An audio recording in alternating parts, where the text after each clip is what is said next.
ఈరోజు మా రాష్ట్ర మహిళా కాంగ్రెస్ అధ్యక్షురాలు ఎర్రబెల్లి స్వర్ణ గారు నూతనంగా అధ్యక్షురాలు అయిన సందర్భంగా రాష్ట్రంలో అన్ని జిల్లాలు తిరిగి ఇక్కడ మహిళా కాంగ్రెస్ స్ట్రెంగ్ చేయడం కోసం, తర్వాత కాంగ్రెస్ పథకాలు ప్రజల్లోకి తీసుకెళ్లే దిశగా మేము ఈ మీటింగ్ పెట్టుకోవడం జరిగింది.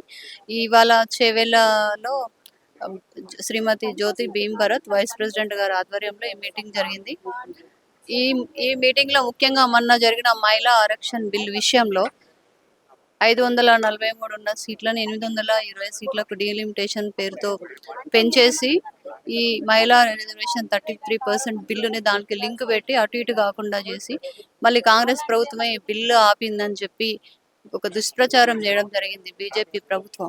నిజంగా బీజేపీ వాళ్ళకి అంత చిత్తశుద్ధి ఉంటే ఇప్పుడున్న 543 సీట్లలో కూడా 33% రిజర్వేషన్ని అమలు చేసి వాళ్ళ చిత్తశుద్ధి చాటుకోవాలి.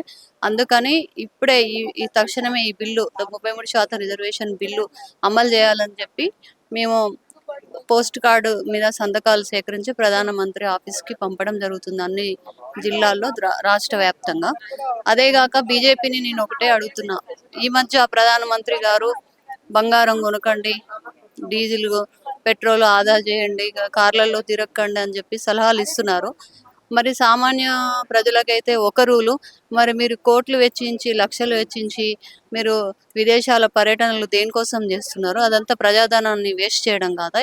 నిన్నగాక మొన్న 4.5 గంటలు మీటింగ్ పెట్టిర్రు, ఆయన పెట్టించి ఆల్ ఈజ్ వెల్ అని ఒక పదం చెప్పడం కోసం 4.5 గంటల సమయానికి ఎన్ని కోట్ల రూపాయలు ప్రజాధనాన్ని వెచ్చించారు? దానివల్ల ఆ మీటింగ్ వల్ల ఒరిగింది ఏంటి? మోదీ గారు సమాధానం చెప్పాలి.